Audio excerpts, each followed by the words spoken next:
ఒకసారి ఒక ఆయన ఒక లోయ గుండా ప్రయాణం చేస్తున్నాడు. లోయ ఉంది అంటే అక్కడ ఏముంటుంది? కొండ ఉంటుంది. వెరీ గుడ్, సహోదరుడు బాగా చెప్పారు. లోయ ఉందంటే ఏముంటుంది? కొండ ఉంటుంది. కొండలోయ ఈ ప్రక్రియ మనకు తెలుసు కదా. సరే, అతను ఆ కొండ ఎడ్జి నుండి నడుచుకుంటూ వెళ్తున్నాడు. క్రింద లోయ ఉంది. అనుకోకుండా ఆ కొండ నుండి కాలు జారి కింద పడిపోయాడు. పడిపోయేసరికి అలా కింద పడిపోతుండగా తను కాపాడుకునే ప్రయత్నంలో చేతులు ఎలా అనేసరికి ఒక కొమ్మ దొరికింది అతనికి. ఆ కొమ్మ పట్టుకున్నాడు. మీరు ఆ చిత్రాన్ని ఊహించండి. కింద లోయ, పైన కొండ, మధ్యలో సహోదరుడు ఏం పట్టుకున్నాడు? కొమ్మను పట్టుకుని వేలాడుతున్నాడు. ఎంతసేపు ఉంటాడో తెలియదు.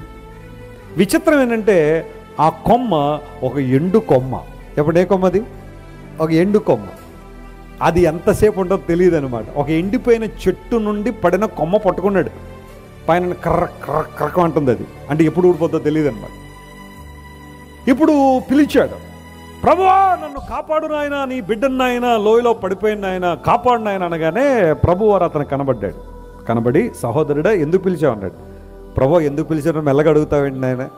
నేను పడిపోయేలాగా ఉన్నాను, లోయలో ఉన్నాను, ఈ ఎండు కొమ్మను పట్టుకున్నాను, ఇది ఎంతసేపు ఉండదో తెలీదు, దయచేసి నువ్వు నన్ను పట్టుకుని ఆ కొండ మీద నిలబెట్టిన నన్ను కాపాడినాయన అన్నాడు. అప్పుడు ప్రభు అన్నాడు, నేనంటే నీకు నిజంగా నమ్మకం ఉందా అన్నాడు.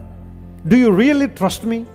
అవును ప్రభు, నువ్వంటే చాలా నమ్మకం ఆయన, నిన్ను నమ్మినట్టుగా నేను ఎవరిని నమ్మను ఆయన అన్నాడు. అప్పుడు దేవుడు అన్నాడు, నువ్వే కనుక నన్ను నమ్మితే కనుక ఆ కొమ్మ వదిలే, నేను నిన్ను కాపాడుతాను అన్నాడు. ఏం మాట్లాడుతున్నావు ఆయన? కొమ్మ వదిలేలా? అప్పుడు నువ్వు నాకు కాపాడతావా? నువ్వు కాపాడకపోతే నా పరిస్థితి ఏంటి? లేదు, నేను అలా చేయను, నేను నిన్ను ఎప్పుడు మోసం చేయను. నా మీద నాకు నమ్మకం ఉంటే కొమ్మ వదిలే, నేను ఆల్రెడీ నా చేయి కింద పెట్టాను, నేను కాపాడుతాను.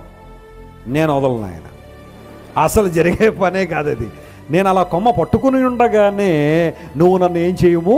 పట్టుకోనుము. అది వర్కౌట్ అవ్వదు ఆయన. నువ్వు ఆ కొమ్మ వదిలితేనే కానీ నిన్నేం చేయను, నేను పట్టుకోను. వీడేమో కొమ్మ వదలట్లేదు. ఎందుకోసం తెలుసా? వదిలేశానంటే దేవుడు పట్టుకోకపోతే నా పరిస్థితి ఏంటి? ఇప్పుడు అడుగుతున్నాను, నీ జీవితంలో కొమ్మ ఏంటి చెప్పు? నీ జీవితంలో కొమ్మ ఏంటి?